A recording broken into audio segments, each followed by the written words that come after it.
देखो ऑफिसर्स, हमारी हुकूमत हमें कब छुड़ाती ये नहीं मालूम, मगर मैं तुम्हारा सीनियर ऑफिसर होने के नाते तुम सबको यह ऑर्डर देता हूं कि हुकूमत के मदद के इंतजार में मरने से अच्छा है कि हम इन आतंकवादियों के कदमों में सर रखकर जिंदगी मांग ले। सही बोल रहे हैं सर। मेरे को छोड़ दो, मेरे मरने से ज्यादा मेरे जिंदा रहने में आपका फायदा है। मैं आपको इंटेलिजेंस के ऐसे ऐसे सीक्रेट्स बता सकता हूं जो आपको नहीं मालूम। छोड़ दो मेरे भाई। ये लोग कीड़े मकोड़े जैसे हैं, इनका जीना मरना एक है। सर, मैं अगर जिंदा रहा तो आप लोगों पे एक अच्छी पिक्चर बनाऊंगा, सारी दुनिया को बता दूंगा कि आप लोग टेररिस्ट नहीं, फ्रीडम फाइटर हैं, आप लोग महान हैं, अजीमो शान हैं। छोड़ दो मेरे भाई, मैं तुम्हारे पैरा पड़ता हूँ। मैं यहाँ से भाग जाऊंगा मगर कभी इंडिया नहीं जाऊंगा भाई। सर प्लीज एक मिनट इधर आइए ना, आपसे बात करनी है।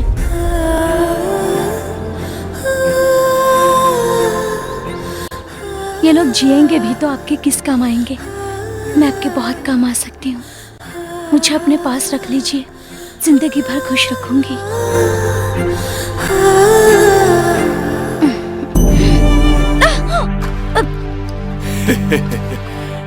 इंसान अपनी जिंदगी जीने के लिए क्या कुछ नहीं करता। अगर ये भी कर रहे तो गलत नहीं, पर हमारे रहमो करम से वापस यहाँ से जिंदा हो ही जाएगा जिसे हम चाहेंगे, और ये आपकी गवर्नमेंट के हाथ में है, समझे?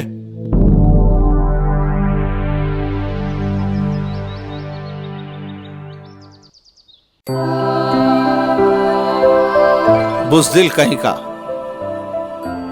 दुश्मन की दो गालियां, दो झापड़ खाकर उनके कदमों में रेंगने लगा। ऐसे देश के गद्दार को तो चौराहे पर खड़ा करके गोली मार देनी चाहिए। वाह वाह वाह, कल तक तो उस पे बहुत फख्र कर रहे थे और आज उसको गोली मारने की बात कर रही। चुप बैठ। तेरी वजह से मैं अपने रिटायरमेंट की 2 पल की खुशी भी हासिल नहीं कर सका। तू और तेरा वो नामुराद आशिक वबाले जान बन चुके हैं मेरे लिए, वबाले जान। नींदें उड़ा रखी है मेरी, नींदें। अम्मी भैया आ जाएंगे, आप टेंशन मत लो, भैया आ जाएंगे। मेरे को वापस दे दे अल्लाह। अब तो पंचत उनके पैरों पर गिर के भी माफी मांग लिया ना, अब तो छोड़ देंगे ना मेरे बच्चे को। अजी डाकुआ माफ करे तो क्या होता, महल्ले वाले बोल रहे हैं देश की जनता उसको माफ करना कहते। या अल्लाह, सारी दुनिया मेरे बच्चे की दुश्मन हो गई। चलो जी, पटेल बाबा के पास तो भी जाएंगे, वही कोई रास्ता दिखाएंगे मेरे बच्चे को बचाने का। अरे खामोश बैठो जी, वो चोर पापी के पास जाने से बेहतर है हम घर में बैठ के अल्लाह से दुआ करेंगे, अल्लाह ही अपने वास्ते कोई ना कोई रास्ता निकालेगा। मेरे बच्चे को ला दो मेरे पास, मेरे मौला, मेरे बच्चे को। सिवाय अल्लाह के कौन है हमारा? मेरा बच्चा। सर वो टेररिस्ट, इनको असली पुलिस वाले समझ रहे, अब क्या करें? अच्छी खबर है, फाइल्स की डिटेल्स मिल गई है। अमजद और संतोष दोनों एक नंबर के छटे हुए बदमाश। ये तो अच्छा है कि इन लोगों का पावरफुल बैकग्राउंड नहीं है, वरना इनके रिश्तेदार, इनके भाई बंधुओं को सफाई देते देते हम लोग थक गए होते थे। मीडिया तो अभी से उंगलियां उठाना शुरू कर दी कि हम अपने काबिल ऑफिसर्स को आतंकवादियों के चुंगल से नहीं छुड़ा पा रहे हैं। हम लोग एक काम करते हैं, अपनी ओन टीम तैयार करते हैं और टेररिस्ट पे अटैक करते हैं। ओके? Okay sir, move.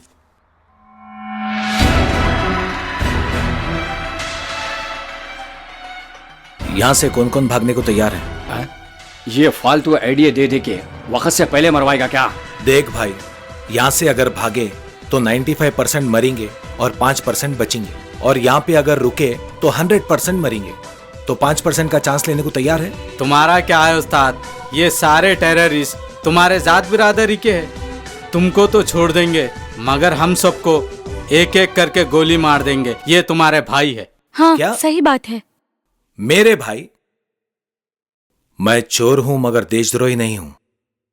बात अगर पर्सनली मेरे तक होती तो मैं तेरी बात को मजाक समझता था, मगर यह बात मेरे लोगों की है। हिंदुस्तान का मुसलमान जालिम नहीं होता। हिंदुस्तान का मुसलमान तो वफादार, मददगार और ईमानदार होता। हिंदुस्तान का मुसलमान किसी औरत को बेवा, किसी बच्चे को यतीम नहीं करता। हिंदुस्तान का मुसलमान कभी किसी का घर नहीं उजाड़ता। अरे हिंदुस्तानी मुसलमान तो वो है कि जब भी देश पे मुसीबत आती तो सबसे पहले अपनी जान हथेली पे लेके बाहर निकलता। हिंदुस्तानी मुसलमान को बचपन से यही सीख सिखाई जाती, हुब्बुल वतन निस्फुल ईमान। बस में मैं तुम लोग के झगड़े देख देख के मैं बस हो गया था, लेकिन आज तेरी बात सुनने के बाद मुझे एहसास हुआ, भले ही हम अलग अलग हो लेकिन टेररिज्म को खत्म करने के लिए हम सब एक हैं। तुम लोग अगर मेरा साथ दिए तो अपन कुछ भी प्लान बना के ये लोगों का खात्मा कर सकते हैं। आए तुम सामने रहो, हम लोग सब पीछे रहते। चलो जी। अरे चंगेज भाई, क्या डरपोक बच्चा पैदा करे जी। अरे डर के मारे आतंकवादियों के पैरों पे गिर के रो रहा था तुम्हारा बच्चा। चुप बैठो यार, और दीवाने बताना कौन। फिर क्या है, तुम्हारा बच्चा रहता तो मालूम होता था। होता। डर क्या चीज है, दीवाने। अरे छोड़ो जी तुम। क्या बात कर रहे चंगेज भाई? हाँ मेरा बच्चा होता था ना, सबको मार कर आता था। अरे छोड़ो जी छोड़ो, क्या डरपोक बच्चा पैदा कर दिए, आके हमारे पर बड़ी हिमाकत कर रहे हो। गलियों के बात छोड़ो, ये शेखिया पकड़ना।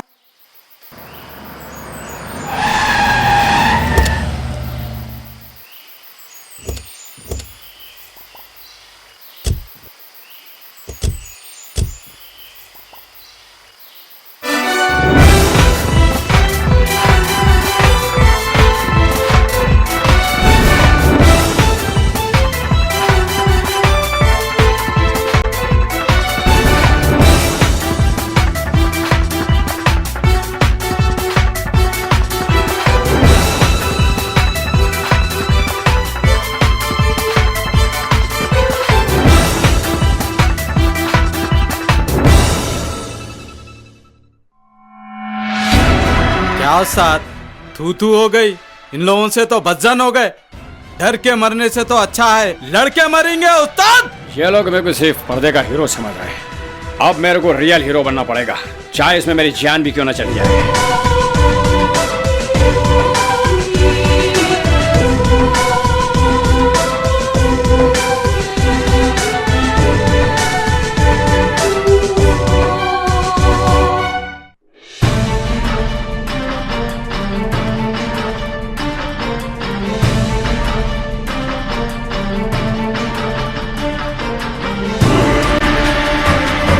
अब तुम्हारे सिस्टम का इम्तिहान है। अब देखना ये कि तुम्हारा सिस्टम तुम्हारे जैसे कचरों को गुलदस्ते में सजाता है या डस्टबिन में फेंक देता है।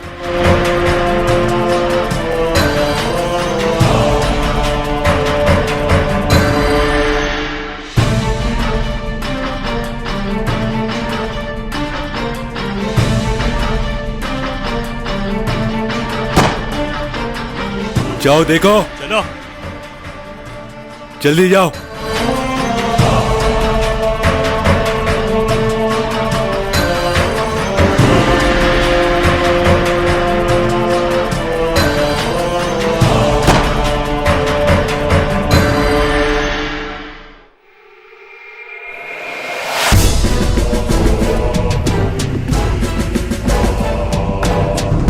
सारे जहां से अच्छा हिंदुस्ता हमारा, हम बुलबुले हैं इसकी, ये गुलसिता हमारा। ये बहुत हो गया तुम लोग का नाटक, बंद करो ये नाटक।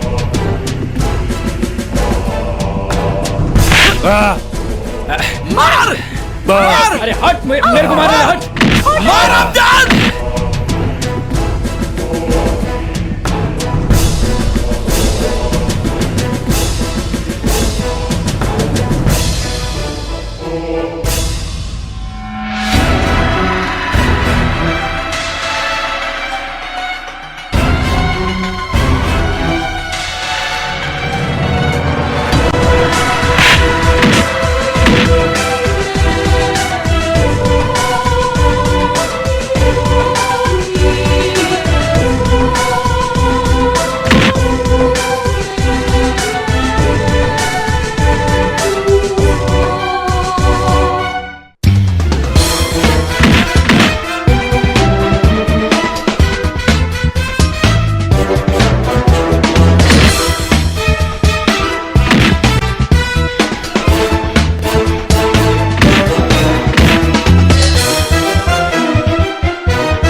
उस्ताद उस्ताद उस्ताद क्या होगा उस्ताद?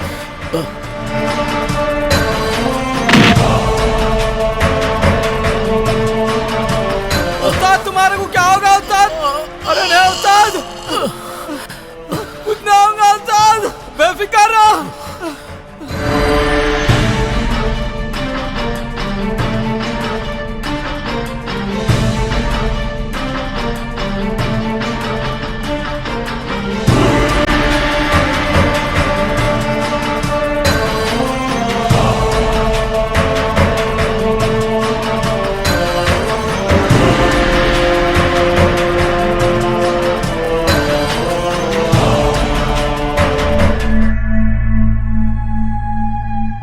क्या देख रहे हैं दूर दूर से?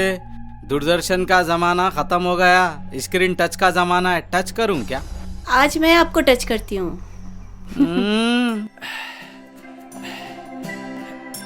जान बची, लाखों पाए मेरे दोस्त। थोड़ा थोड़ा सब्र कर ले।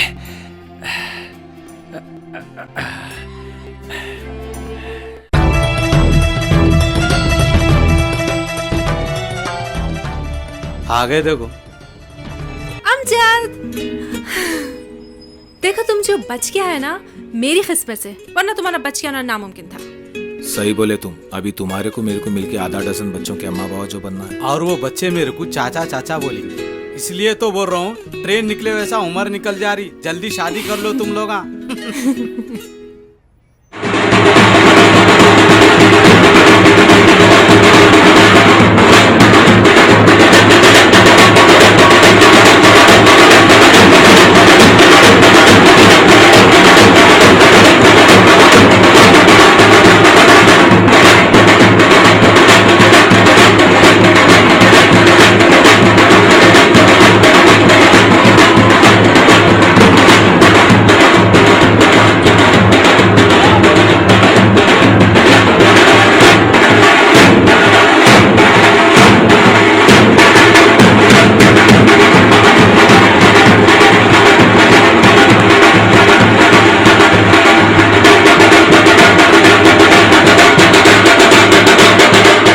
कर्जदारों के गले से पानी नहीं उतरता, तुम लोगों के गले से समोसे अच्छा उतर जा रहे रे। अरे देते बोले ना कब देते रे मेरे पैसे?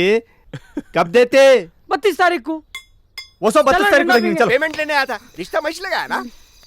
हम लोग आप पूछे क्या लेने आए थे बोल के। देखे कैसे शरीफ बच्चों का रिश्ता लगाया भाई। अब ज्यादा चढ़ाओ न को, रेड हैंड पकड़े गए तुम।